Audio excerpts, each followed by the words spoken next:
오늘은 남도진의 낙은 별곡에 대해서 살펴보도록 하겠습니다. 이 작품은 1722년 경종 2년경 남도진이라는 사람이 지은 가사입니다. 작품 자체가 이음보를 1구로 계산했을 때 184구이며 184구면요 관동별곡보다는 짧아요.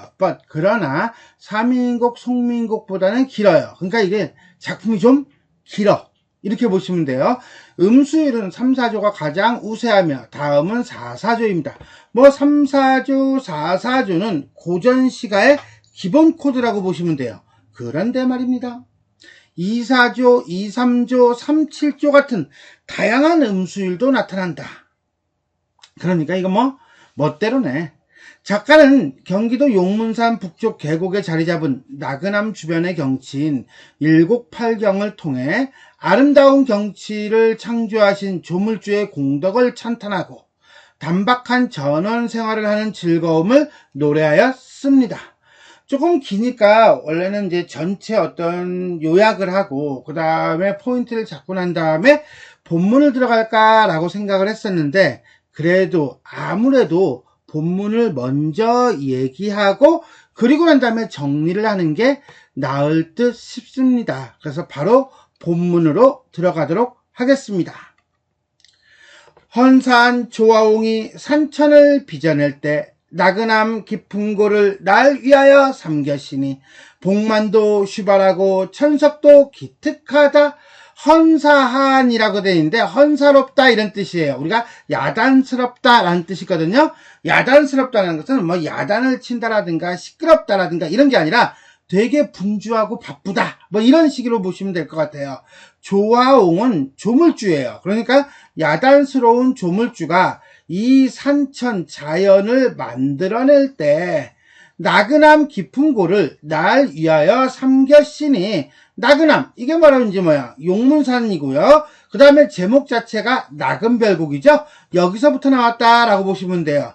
깊은 골짜기를 날 위하여 삼겼으니 삼기다가 기본형입니다. 삼기다 그러면 생기다 만들다. 그러니까는 야단스러운 조물주가 이 자연을 만들어낼 때 나그남 주변에 있는 깊은 골짜기는 날 위하여 만드셨으니 복만이라고 하는 건 봉우리예요. 봉우리가 슈발 매우 베리맨이 마치하게 우수하고 뛰어나고 천석이니까 이건 그냥 자연경치라고 보시면 돼요. 기특하도다. 기자가 여기 기할 기자예요. 그러니까 이거 특이하도다 이렇게 해석하시면 돼요. 어쨌거나 저쨌거나 요쨌거나 그쨌거나 간에 결국은 이 나그남 주변에 있는 경치가 매우 베리맨이 마치하게 아름답다는 거죠. 그거를 평가를 내리고 있다라고 보시면 되겠습니다. 어우와 주인옹이 명리의 뜻이 없어. 어우와 지금 이건 감탄사죠. 가락을 맞추기 위한 거예요. 주인옹이라고 하는 것은 나그남을 지키는 주인 늙은이 작가 자신이라고 보시면 돼요. 명예와 이익의 뜻이 없어요. 그러니까 이 명예하고 이익은 어떤 세속적인 물질적인 가치라고 보시면 된다면 진세를 하직하고 진세가 뭡니까? 속세죠. 인세, 홍진 이렇게 해석하시면 돼요. 하직한다는 것은 바이바이 이거죠. 이게 이렇게 내려가겠네요. 암혈 바위 구멍에 깃들이니 자 주인옹이 이 암혈에서 사니 이런 뜻이에요. 결국 작가가 머물고 있는 곳이고요. 속세를 떠나 숨어 사는 곳이라고 본다면 이 진세와 암혈은 이렇게 대조를 이루고 있다라고 보시면 돼요. 내 생에 단박한들 욕심이 없은들 분이라 관계하랴. 자 분수에 어긋나지 않게 나는 신경 쓰지 않겠다. 한마디로 안분지족하는 삶을 살겠다라고 하는 것을 하랴라고 하는 서리법을 통해서 강조하고 있다. 이렇게 보시면 돼요.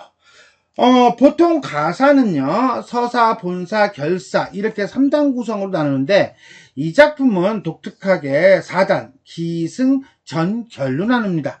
그리고 전도 전 1과 전 2로 나누는 게 나을 듯 싶어요. 그러니까 기승, 전일, 전이, 결.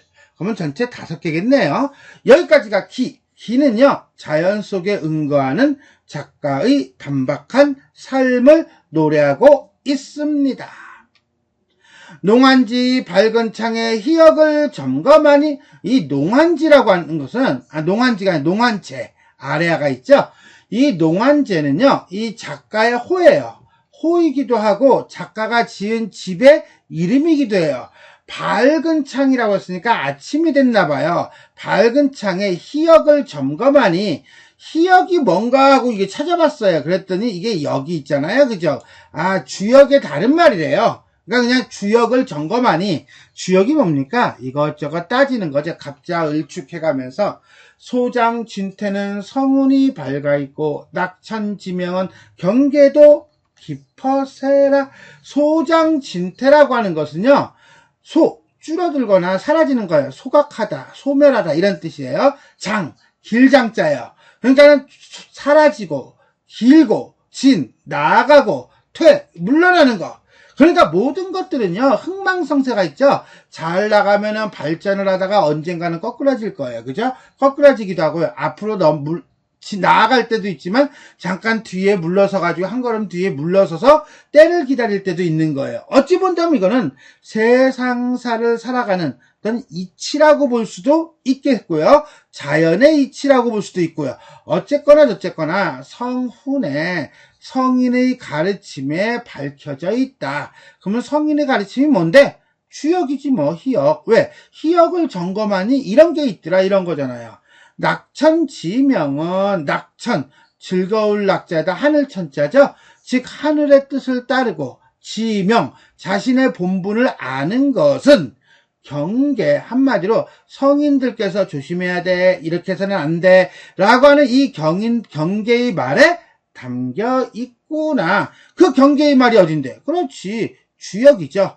주역을 읽으면서 작가는요, 소장진퇴의 뜻을 깨닫고요, 낙천지명의 뜻을 깨달은 거예요. 자, 소장진퇴는 성운이 밝아있고, 낙천지명은 경계도 깊어시라. 문장 구조 비슷해요, 안 비슷해요? 비슷해요.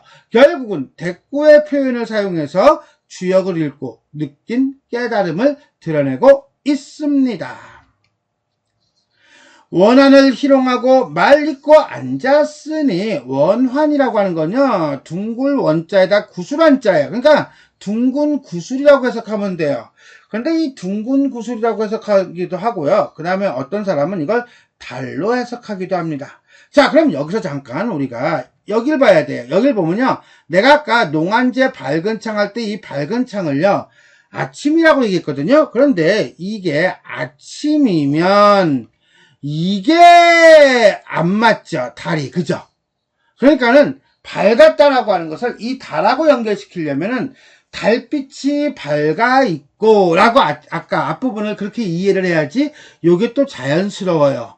어쨌거나 그쨌거나 간에 구슬이 됐든 달이 됐든 희롱하고 말을 잇고 앉아있으니, 왜?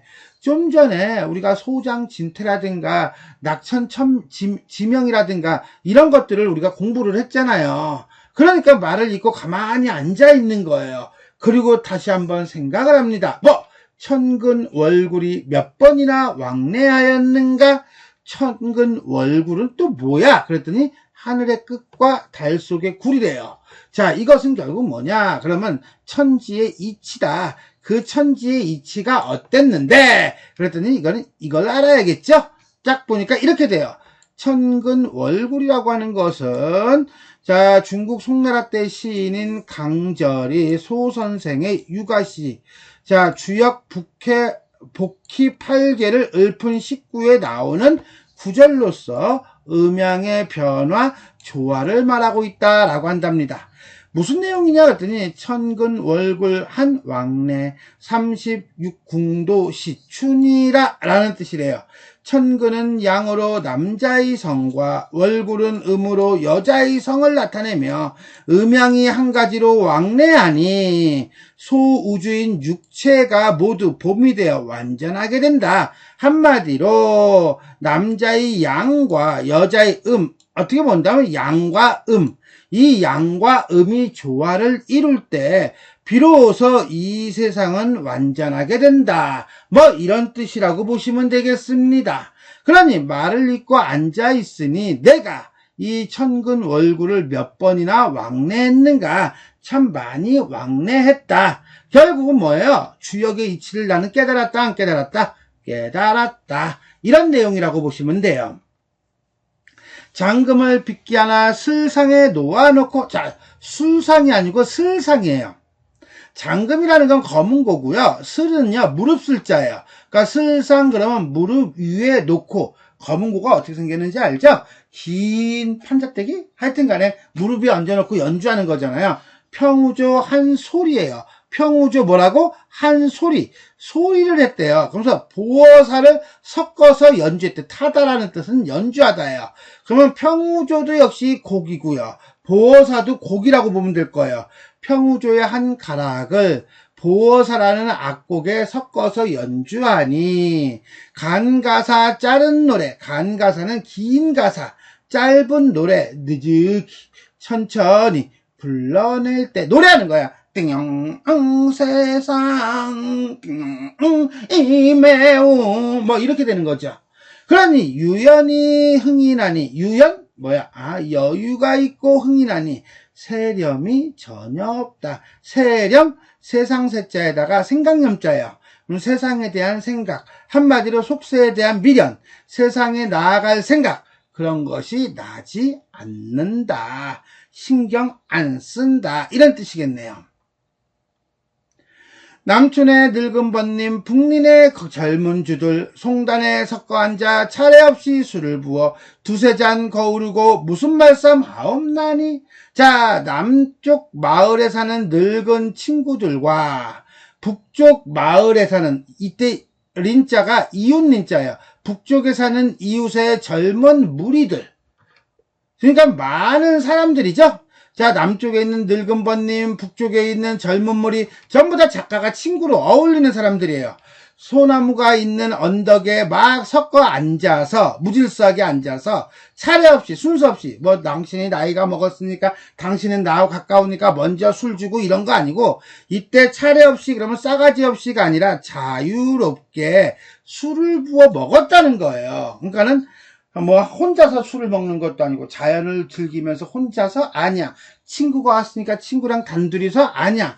많은 사람들이 모여가지고 요건 좀 독특해요. 왜냐면 가사 자연 속에서 사는 삶을 얘기할 때는 보통 두 종류죠. 혼자서 누리던가 아니면 친구와 누리던가. 근데 여기는 많은 사람들이 같이 놀면서 두세 잔 거우르고 무슨 이야기를 하나 했더니 이런 얘기를 한대요. 앞눈에 벼가 좋았소. 뒷내에 고기가 참 많구려. 자, 쓰잘데기 없는 얘기라. 봄산에 비 온 후에 고사리가 매우 살쪘네요. 그러니까 이건 뭐예요? 뭐 먹고 살려고 바둥바둥 거리는 것도 아니고 백성들을 걱정하는 거 뭐 이런 내용도 아니고 그냥 여유롭게 사는 삶을 드러내고 있다. 이렇게 보시면 돼요. 근데 이게 큰 따옴표가 땡 있다는 것은 실질적으로 뭐다? 인용을 하고 있다. 이렇게 보시면 되겠고요. 한중에 한가로운 가운데 이 한자가요. 한가롭다라고 하는 한자거든요. 말씀 소일이 족한데 소일 자 아까 소일 하루하루 지나가는 삶을 나는 만족하거든. 분분한 시비야. 분분 시끄러운 옳고 그름 네가 옳으니 내가 옳으니 네가 잘못했니 내가 잘못했니 따지는 소리는 귓결엔들 귓곁엔들 들릴 쏘냐 들리겠는가 안 들린다. 결국은 자연의 흥취를 즐기거나 사람들과 자연 속에서 담소를 나누면서 속세의 삶과 자신의 삶을 대비하고 있죠. 나는 어때요? 나는 이런 삶을 살고 있어요. 속세는 어때요? 이런 삶을 살고 있어요. 그래서 나는 뭐야? 신경 쓰겠다 안 쓰겠다? 안 쓰겠다라고 하는 현실에 대한 만족감을 드러내고 있습니다. 해당화, 하당화는요, 해당화예요. 야, 여기 읽어보니까 그렇네요. 깊은 골짜기에 낚싯대 메고 내려가며, 이제는 어디로 가는 거야? 낚시터로 가는 거겠죠. 어부사는요, 12개 가사 중에 하나인데, 한 곡조를 바람결에 흘리 불어 흥얼흥얼 불면서 내려가. 우배할 때 배자가 등배자예요. 그러니까는 소를 탄 거야. 소 등에서 단적이라고 하는 건 짧은 필입니다. 성자는 소리성자예요. 그러니까 소 등에 올라타서 피리를 부르며 넌지시 화답을 하니 석양방초 길에 걸음마다 더디어라. 석양방초예요. 석양이니까 저녁이죠. 자, 방초니까요, 매우 아름다운 풀들 또는 향기로운 풀들이 있는 길에 한 걸음 한 걸음 걸을 때마다 더디대. 천천히 간대. 왜 천천히 갈까? 작가는요, 낚싯대를 메고 가지만 낚시를 하겠다는 목적의식을 갖고 있는 건 아닙니다. 그럴 것 같으면 피리 불면서 갈 정신이 없겠죠. 피리 불면서 주변의 경치를 구경하면서 꽃냄새도 맡았다가 다시 소등에 올라갔다 삐리리리 노래 불렀다가 천천히 가. 자, 꽃구경 좀 하자. 와, 저기 꽃 엄청 피었네. 오, 저 집은 자, 고추 잘 열었네. 이런 거예요. 그러면서 가니까 당연히 걸음마다 더딜 수밖에 없겠지요. 동풍이 건듯 불어 가랑비가 재촉하니 도롱이를 여의어 입고 돌이 있는 물가에 앉아서 말을 하고 있네요. 뭐라고? 용면을 불러내어 이 형상을 그리고 싶구나. 용면이라고 하는 건요, 옛날 한옛날 호랑이가 담배 피고 토끼와 거북이가 간땡이 놓고 다른 박질 하던 시절 중국 송나라의 기가 막힌 재주를 가지고 있는 화가래요. 그러니까 중국에 있는 화가를 불러내서 이 모습을 그리고 싶대요. 그 말은 지금 자기가 사는 모습에 대해서 만족한다, 만족하지 않는다, 엄청나게 만족한다는 거죠. 부귀영화라든가 아니면 뭐 욕됨이라든가 이런 영욕은 내가 관여하지 않으니, 신경 쓰지 않으니 세상 일은 내가 알겠는가? 나 모른다. 나는 뭐가 좋아? 이런 게 좋아. 세상 일 관심 없어. 결국은 자신이 누리는 삶에 대한 자부심을 보여주고 있습니다. 자, 여기까지. 자, 기가 끝나고 난 다음에 승의 부분인데, 승의 부분은 어떻습니까? 주변 사람들과 모아서 술을 마시기도 하고요. 그 다음에 서로 이야기하는 대목을 큰 따옴표, 생략된 큰 따옴표를 보여주는가 하면 낚싯대 메고 소 등에 올라타서 구경하는 모습들을 구체적으로 하나하나 디테일하게 노래하고 있습니다. 주육에 잠긴 분내 부기를 자랑 마시오. 주육이라고 하는 거는요, 술주자에다 고기육자예요. 그러니까 술과 고기거든요. 술안주예요. 술안주에 잠긴 분들이요. 그럼 뭐야 이거는? 그렇지, 세속적 가치를 추구하고 있는 사람들이요. 부기를 자랑하지 마시오. 여름날 더운 길에 홍진간에 분주하며 당신들은 여름에 매우 더울 때 이 속세에서 여기로 뛰었다 저기로 뛰었다 막 왔다 갔다 하지 않느냐. 겨울밤 엄청 추울 때는 대루원에서 주춤이지 않느냐. 대루원이라고 하는 건요, 가만히 있자. 서울에 대궐 있죠. 그 대궐에는 성곽이 있고요. 성곽에는 문들이 많이 있잖아요. 그 중에서도 아침에 출근할 때 관리들이 땡 인경이 울릴 때까지 기다리고 있는 문을 얘기한대요. 그러니까 거기서 출근하려고 기다리고 있는 거야. 추워 죽겠는데 덜덜덜덜덜 떨면서. 이해되겠어요? 그러니까는 너희들은 세속적 가치를 즐기고 있고 추구하는 너희들은 북이 그래 좋겠지, 자랑하지 마. 왜? 여름에 니네들은 그 여름에 뛰어다니지 않니? 겨울에 추운데 벌벌벌 떨고 있지 않니? 얼마나 고달픈 삶을 살고 있니? 자, 자네들은, 너희들은 좋다고 하지만 자네가 누구예요? 그렇죠, 주육에 잠긴 사람들이죠. 근데 자네라는 2인칭 대명사를 쓴 걸 보니까 대화의 형식이라고 보면 되겠고요. 내가 볼 때는 그거 괴로움이야 라고 얘기하는 거예요. 그러니까는 결국은 이런 분주한 모습을 통해서 자신의 어떤 여유로움을 부각하고 있는 거고요. 또 하나, 주육에 빠진 분들에게 자네는 좋다나 라고 하는 말을 건네는 방식을 사용해서 세속에서의 삶이 매우 고단할 것이라는 생각을 드러내고 있습니다. 내 신세를 내가 말하니 자네는 들어보시오. 삼복더위 열이 나거든. 자, 너희들은 어땠어요? 그렇죠. 너희들은 아까 뭐 한다고 그랬죠? 더운 날 어때? 홍진간에 분주하게 지낸다고 그랬어요. 그죠? 더운 날 홍진간에 분주하게 지냈는데 나는 어때요? 나는 삼복에 열이 나거든. 백우선을 높이 들고 어떤 하얀 기슬단 새의 깃을 모아서 만든 부채를 들고 시원해라. 부채질하는 거야. 그러니까 한마디로 에어컨을 튼 거죠. 풍년, 바람 풍자에다가 그늘 영자야. 바람 그늘에 기대고 누워서 긴 다리를 쭉 펴고 누워있는 거죠. 시원해. 한자가 뭐랬지 아까? 한가롭다야. 편안하고 한가로운 이 거동을 누가 말하겠는가? 아무도 이렇다고 말 못할 거야. 나니까 가능하지. 하면서 자신의 삶에 대한 만족감을 보여주고 있죠. 결국 세속적 가치를 추구하는 사람들의 생활과 대비해서 자신의 생활을 노래하고 있고요. 자신의 삶에 대한 자긍심을 드러내고 있어요. 여름에 니네들 분주하게 뛰어다니지? 나는 부채질하면서 여유롭게 놀아. 겨울에 너희들 덜덜 떨고 있지? 난 안 그래. 동짓밤 눈 온 후에 더운 방에서 이불을 덮고 덜덜 떨어? 왜 떨어? 다 웃긴 애들이야. 목침, 나무 토막으로 만든 베개를 도둑괴야. 목 뒤에다 이렇게 괴고 해가 돋도록 늦잠을 자니 한마디로 뭡니까? 게으르다야? 아니 여유롭다죠. 편함도 이렇게 편할 수가 없네 이런 뜻이에요. 편함도 이렇게 편할 수가 없네. 이것 외에 이쁨이 이것 외에 있겠느냐? 없어. 이만큼 편안한 게 없는 거야.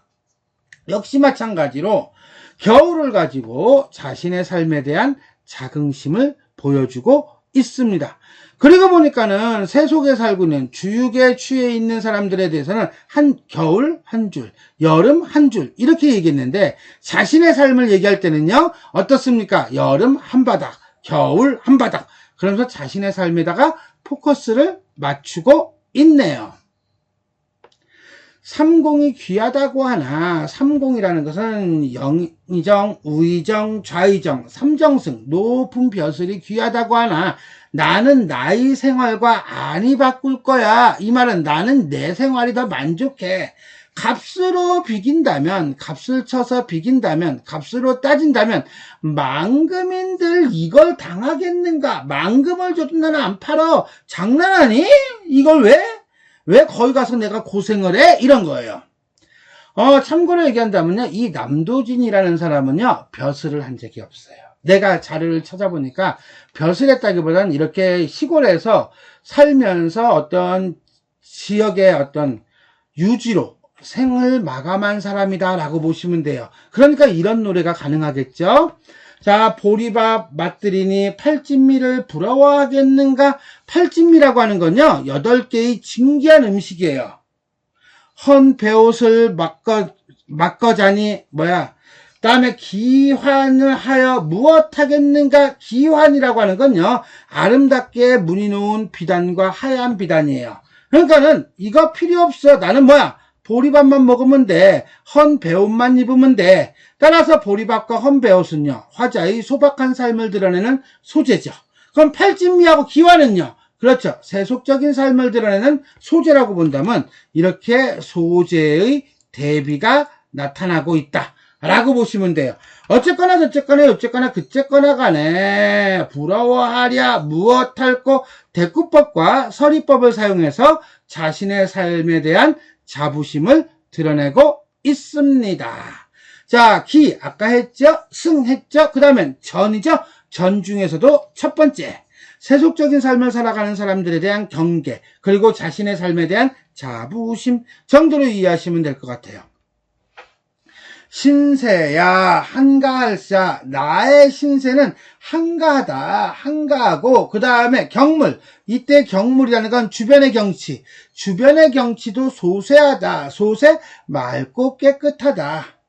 농문산 밝은 달에 연수조차 열렸으니 방덕공 맑은 절개 매이 높고 물을 길어 눌리의 높은 바람 소유사를 불어 넘어 낙천당 벽에 위에 인의 꿈을 맑히난고. 자, 이게 무슨 소리냐고요?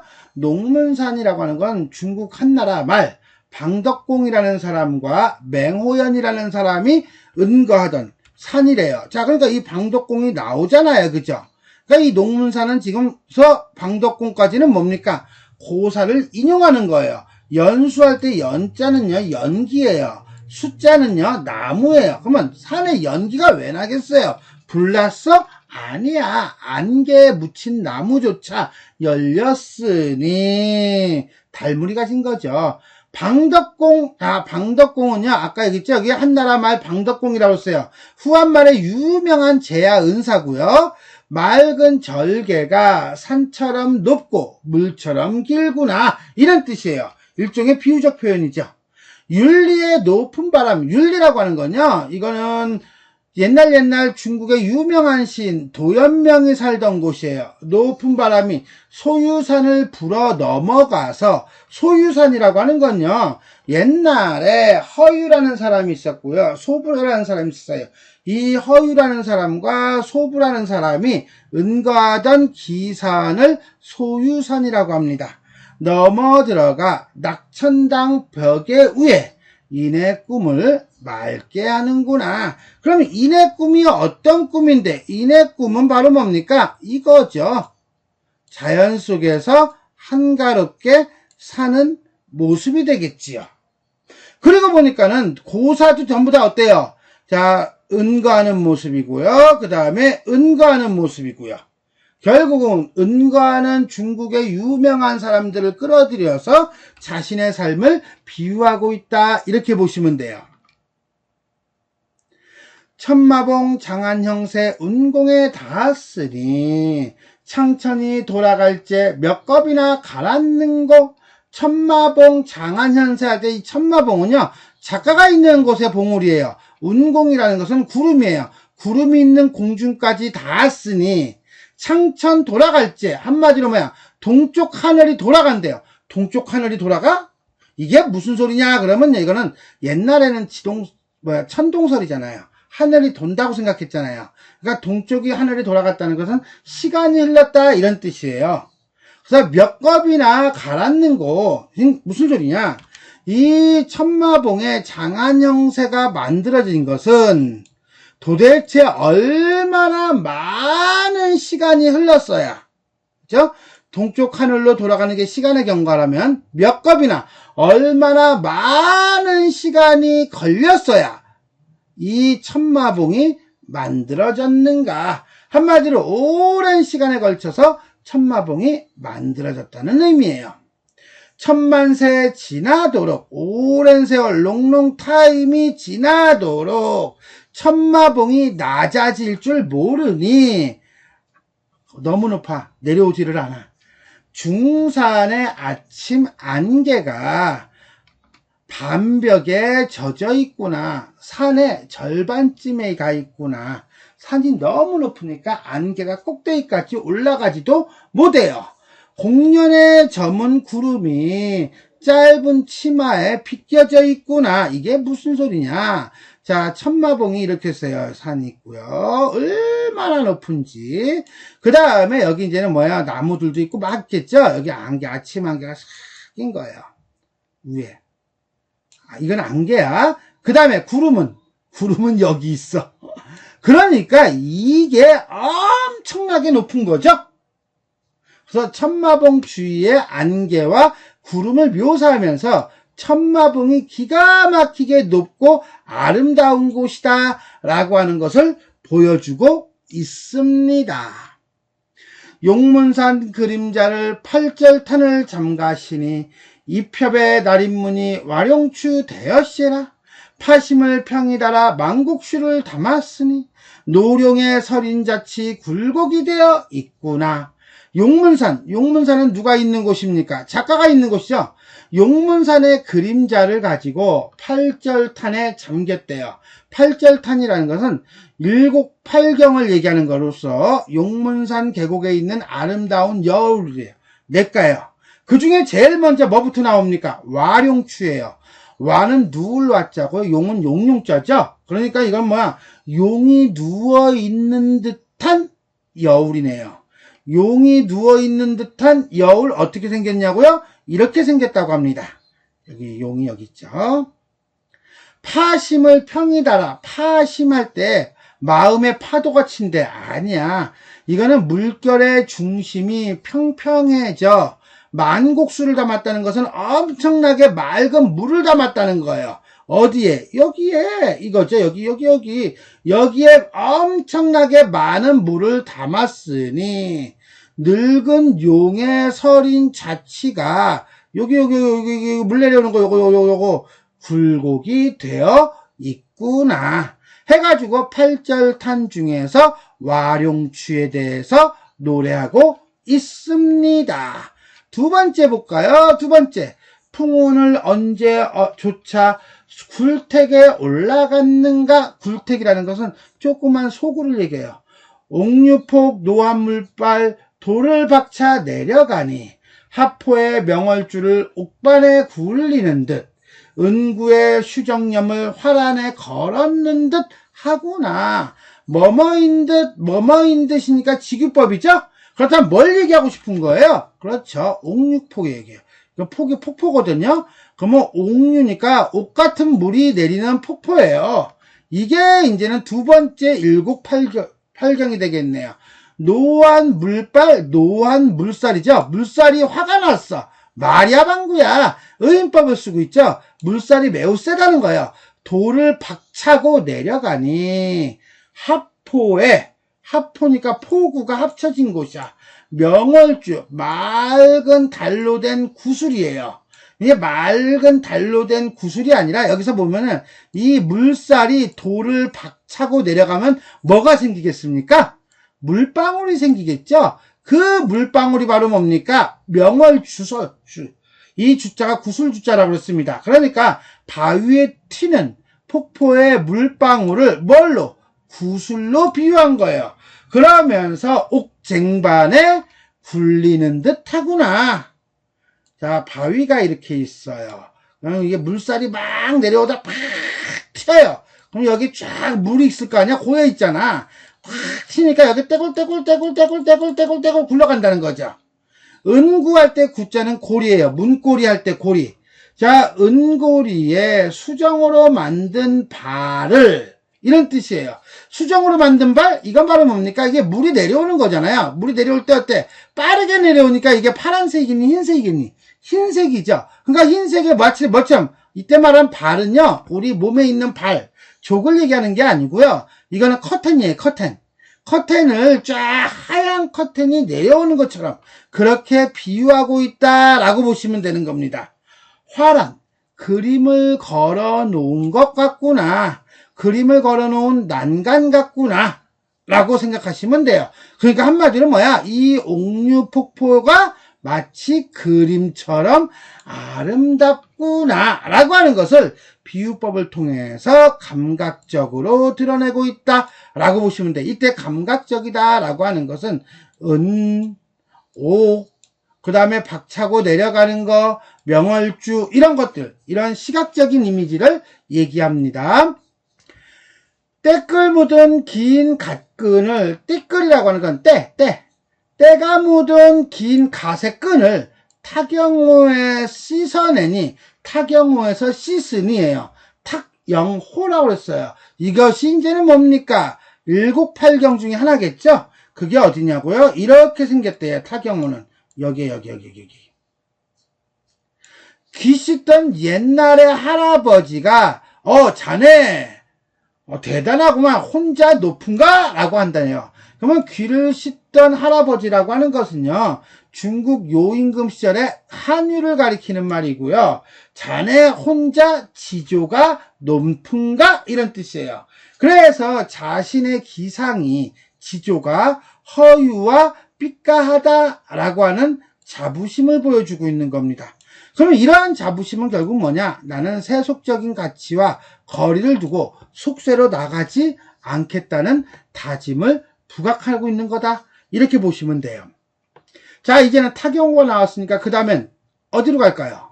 여기 반곡천으로 가겠네요. 반곡이야, 반은 쟁반이야, 곡은 계곡이야, 천이야. 그러니까 이것도 역시 마찬가지로 뭡니까? 일곡팔경 중에 하나고요. 긴 구비구비 초당을 둘렀으니, 초당은 초가집이에요. 초가집을 두르고 있다는데 이거는 화자가 있는 곳이겠죠. 작가가 있는 곳이 이렇게 초가집이라고 한다면 여기 이제 냇물이 반곡천인데 흘러가는 거예요. 둘렀다고 했으니까 이렇게 흘러가면 더 멋있겠네요. 그죠? 자, 양양한 드넓은 저 푸른 물결. 어떤 푸른 물결? 그렇죠? 반곡천의 푸른 물결아, 환진으로 가지 마라. 환진? 한자를 보니까 환이 아니라 황이네요. 황진? 그럼 뭡니까? 그렇죠. 홍진, 속세, 세상. 인간 세상으로 가지 마라. 명령을 하고 있네요. 강물에게, 누구에게? 반곡천이라는 강물에게 명령을 함으로써 어떤 행동을 요구하는 방식이죠. 그리고 그러한 요구하는 방식을 통해서 자신은 여기서 계속 살겠다라고 하는, 나는 만족해 라는 것을 보여주고 있는 겁니다. 그 다음에 반곡천이 작가가 있는 곳이라고 한다면 환지는 작가가 거부하는 곳이기 때문에 이 둘은 공간의 대비를 이루고 있다. 이렇게 보시면 되겠습니다. 진짜 8군데 다 나올 기세죠, 지금. 연사에 막대 짚어 무릉개로 내려가니. 이제는 어디로 왔어요? 그렇죠. 무릉개죠. 딱 보니까 알겠다. 연사야, 연자는 연기고요. 사는 모래예요. 그러니까 안개가 낀 모래톱에, 모래사장에 무릉개로 내려가니 양 안에 나는 도화 붉은 안개 자자세라. 양 안이라는 것은 양쪽의 언덕이에요. 잠깐, 근데 도화가 나왔네요. 도화가 뭐죠? 복숭아꽃이에요. 복숭아꽃, 그러니까 도연명이 나오고 도화, 원기, 무릉도원, 이게 두 개가 이렇게 연결이 되네. 원래 무릉도원이 이제는 도화꽃을 쫓아가다가 발견한 것이래잖아요. 그러니까 결국 자신이 있는 곳이 마치 뭐 같아? 무릉도원과 같다. 이걸 보여주고 있는 거죠. 물 위에 떠 있는 꽃을 손으로 건진 뜻은 이런 뜻이에요. 자, 도연명의 도와 원기를 보면요, 한 나무꾼이 물에 복숭아꽃이 동동동동 떠내려오고 저 꼭대기에서 향기로운 냄새가 나서 그 복숭아꽃을 따라서 올라가다 보니까 동굴이 있네. 동굴을 들어가 보니까 기가 막힌 세상이 있네. 와, 서프라이즈, 해피데이. 거기서 몇 날 며칠 놀다가 나와보니 몇십 년이 지났네. 다시 가니까 못 찾겠더라. 거기가 어딘데? 무릉도원, 이거예요. 그러니까는 이 무릉개라든가 도화, 물 위에 떠 있는 꽃, 이런 것들은 전부 다 무릉도원이 나타나는 도화 원기를 차용한 것이라고 보시면 돼요. 춘광을 누설하여 세간에 전할세라. 전할세라. 그럼 이건 뭐야? 전할까? 두렵구나. 이런 뜻이에요. 왜 두렵구나 하냐면요, 여기 리을세라 있죠. 이 리을세라는요, 뭐뭐일까 두렵다 내지는 뭐뭐 할까봐 꺼리다, 이런 뜻이에요. 결국은 이 아름다운 경치를 세상 사람들에게 전해주면 어떻게 되겠습니까? 개떼같이 몰려오겠죠. 그러니까 한마디로 뭡니까? 탈속적 공간을 혼자 즐기고 싶은 심정이라고 보시면 돼요. 아까는 북쪽 마을에 있는 늙은이들하고, 남쪽 마을에 있는 늙은이들하고, 북쪽 마을에 있는 젊은 이웃들하고 같이 술 마시면서 얘기한다면서, 이번에는 또 혼자 즐기고 싶대요. 이랬다, 저랬다. 그러니까 그만큼 아름답다는 얘기죠. 단구를 넘어 들어가 자연내를 지나가니, 자, 이제는 단구겠어요? 자연내겠어요? 넘어 들어갔잖아요. 그러니까 이 단구가 아니라 어디로 간 거야? 자연내죠. 단구는 붉은 언덕이에요. 붉은 언덕을 넘어 들어가니 왜 붉은 언덕이야? 그렇지, 복숭아꽃 지나갔잖아. 자연내라는 공간으로 왔어요. 그랬더니 향로봉 남은 안개가 끼어서 날빛은 햇빛이에요. 햇빛이 바위였네, 빛이었네. 구변담의 고인물이, 이번엔 또 어디로 왔어요? 구변담이에요. 여기 짧다, 그죠? 고인물이 수경, 물로 만든 거울처럼 맑았구나, 이런 뜻이에요. 그러니까 매우 정적인 이미지를 강조하면서 조용하구나, 만기한 저 백구야. 만기라고 하는 것은요, 잊어버릴 망자고요, 기회할 때 기자예요. 그러니까 속세로 나아갈 수 있는 기회를 잊어버렸어. 한마디로 속세에 대한 욕심을 잊어버린 백구야, 갈매기야. 너와 내가 벗이 되어 안개 낀 이 모래사장에서 세상을 잊고 놀자꾸나. 한마디로 자연친화, 무라일체, 이렇게 보시면 되겠어요. 8개 다 하지 않았나? 몇 개 했어요, 우리? 이거 또 있네. 그러니까 이건 8개를 아직 못했네요. 청학동 좁은 길로 선부연을 찾아가니, 어디겠어요? 청학동이겠어요? 선부연이겠어요? 선부연이죠. 왜? 글로 갔대잖아요. 그죠? 그러면 청학동이 어딘데? 이 청학동은 지금도 있는데, 푸른하게 사는 동네, 지리산에 있죠. 그죠? 아직도 거기는 서당이 있다고 하던데, 선부연이라고 하는 건요, 신선이 가지고 있는 가마예요. 신선세계의 가마를 찾아가니, 이런 뜻이 되겠습니다. 반고시적 대온가마 제작도 교묘하구나. 반고씨예요. 반고씨는요, 중국 전설에 나오는 이 세상을 만들었다는 거인입니다. 그 거인이 만든 가마, 참 기가 막히고 교묘하게 만들었구나, 이런 뜻이에요. 즉, 이 선부연이라고 하는 이 연못은 마치 뭐처럼 생긴 거야? 그치, 가마처럼 생겼나 봐요. 정확하게는 가마소처럼 생겼나 봐요. 그래서 가마소, 솥단지처럼 생긴 연못에 대해서 묘사하고 있다, 이렇게 보시면 돼요. 형산에 지은 솥틀, 형산이라고 하는 건요, 중국의 남악에 있는 산입니다. 기가 막히게 아름다운 산이라고 하는데, 거기에 있는 솥틀, 누가 여기까지 옮겨왔는가? 여기까지 옮겨왔대요. 어디까지 옮겨온 거예요? 그렇죠? 선부연까지 옮겨왔는가? 석관, 돌이 많은 시냇물에 폭포, 상 아래에 상하연. 자, 폭포의 위에 있는 연못과 아래에 있는 연못으로 떨어지니, 괭년, 엄청나게 큰 소리예요. 크고 요란스럽게 울리는 벼락치는 듯한 소리가 대낮에도 들리는구나. 그러니까 폭포가 엄청나게 크고 소리도 기가 막히게 큰가 보죠. 겨산에 취한 흥을, 겨산, 근데 이 겨자가 한자를 보니까 계곡이에요. 계곡과 산에서 취한 흥. 이때 취했다는 건 술에 취한 게 아니라 그 경치에 취해버린 거죠. 해 지는 줄 잊었으니, 시간이 다 가버렸어. 시간 가는 줄도 모르게 즐긴 거예요. 쌍계암은 아마 절인가 봐요. 먼 북소리가 둥 치고 있어요. 시간을 알리는 거죠. 그래서 빨리 가라고, 어디로 가라고, 집으로 가라고 재촉하는구나.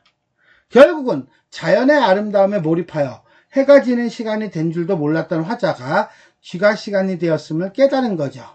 난초가 핀 연못에 봄을 주워 담아 유교로 돌아 들어가니, 유교는요, 이 유자가 버들 유자예요. 그래서 이 교자는 다리라고 한다면 버드나무가 늘어선 다리가 될 수도 있고요. 또는 버드나무가 가득한 들판으로 돌아 들어가니, 서산의 기가 막힌 기운이 사이당에 이어져 있네. 사이당이라고 하는 건요, 작가, 이 남도진의 형인 남도균의 서재라고 합니다. 그런데 이 사이당을요, 어떤 자료에는 사가 아니라 3으로 써 있는 경우도 있어요. 3의당이라고도 하고 4의당이라고도 합니다. 어쨌거나 간에 거기까지 이어져 있구나. 여기까지가 기승전 두 번째. 시간 가는 줄도 모르고 자연을 즐기는 한가로운 모습이 되겠습니다. 이제 결로 가볼까요? 어와 영탄법이죠. 우리 백씨는 뭐냐? 그러면 형님이에요. 형님이 누군데? 여기 있었잖아. 아까 누구? 남도균. 이 남도균을 백씨라고 부른 겁니다. 우리 형님 환정에 전혀 마음이 없어. 환정이라고 하는 건요, 벼슬을 하는 마음일 전혀 없어. 그러니까 이 형도 관심이 없네. 현실 정치에는 공명을 사양하고 사족와로 들어오니 이 사족와, 아까 얘기했던 사하고 똑같은 거예요. 삼족와 내지는 사족와. 어쨌거나 간에 돌아오니 화슈에 남은 물결 몸가에 미치겠는가. 화슈할 때 화자가요, 이게 재앙, 나쁜 거예요. 수는 물 숫자예요. 그러니까 한마디로 재앙의 물결이라고 보시면 돼요. 재앙의 물결에 남은 물결, 몸가에 미치겠는가. 내가 거기다 몸을 담겠는가. 안 담는다. 우리 형님 안 간다. 그럼 이 화슈는 뭐겠어요? 자연 속에서의 물결이에요? 아니죠. 현실에서의 물결이죠. 장침을 높이 베고, 침자가 베개예요. 그러니까 긴 베개를 높이 베고, 양쇠옹이, 양자가 둘이죠. 늙은, 쇠락한 늙은이, 두 명의 노인이, 그럼 누구하고 누구? 그렇지, 화자하고 형, 남도진과 남도균 같이 누워 슬하의 모든 자질 차례로 버렸으니, 슬하라고 하는 건 내 주변에 있는 자식들이에요. 자질은 자식과 조카, 한마디로 가족들이 차례로 버려? 폐기 처분해? 그게 아니라 늘어서 있으니, 한마디로 식구들의 대우를 받는 거죠. 모거나 못 모거나 이 안이 즐거우랴. 이거는 안이 즐겁다는 얘기예요? 아니죠. 매우 즐겁다는 얘기죠. 아마도 물과 돌, 한마디로 자연 속에서 소유하며 논일며 남은 해를 마치리라. 나는 벼슬 안 해. 이러고 살다가 죽을래. 이런 뜻일 거예요. 그래서 결국 뭐야? 자연을 즐기는 한가로운 삶에 대한 만족감이 드러나고 있다. 이렇게 보시면 되겠습니다. 그리고 보니까 이 작품을요, 지문에다가 한 지문으로 다 넣기는 어려울 것 같고요. 그죠?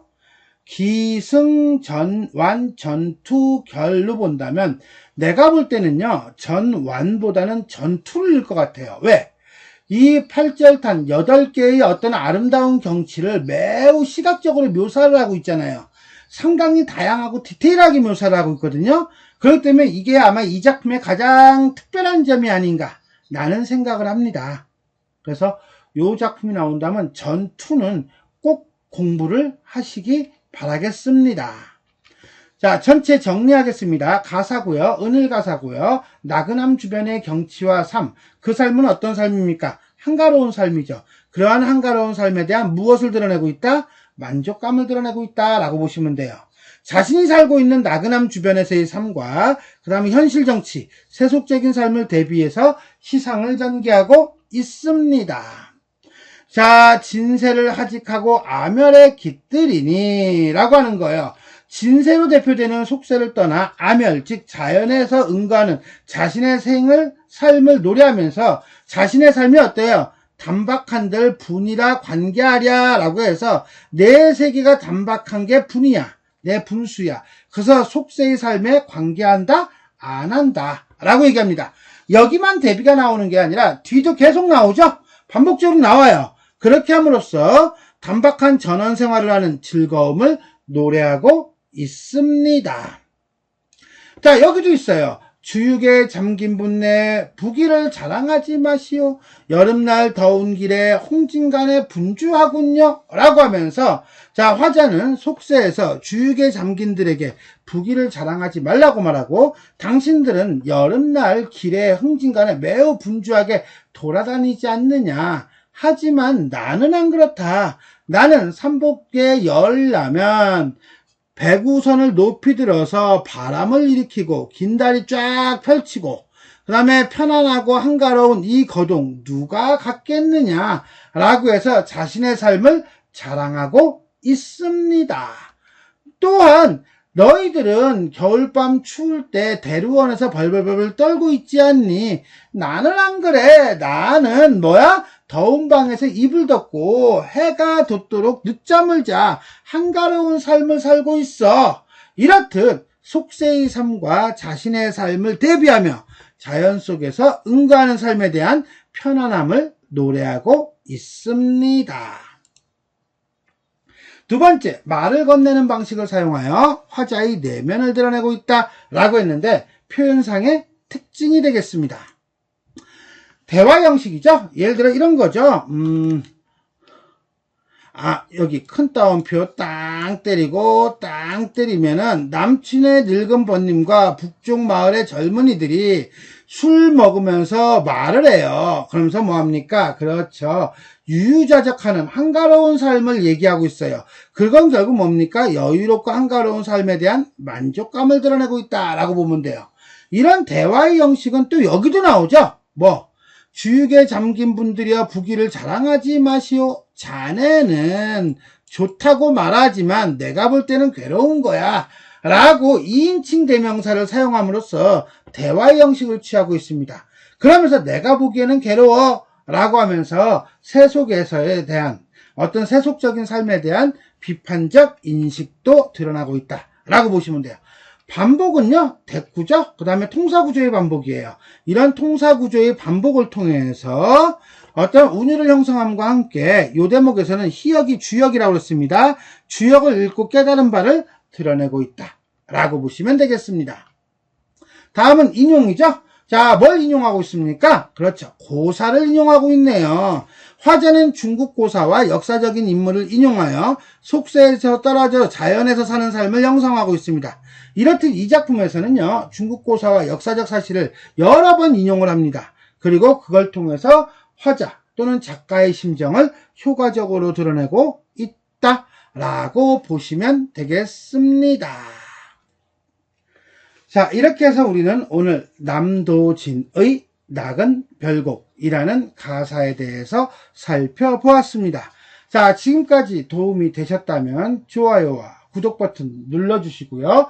알림 설정 부탁드리겠습니다. 수고하셨습니다.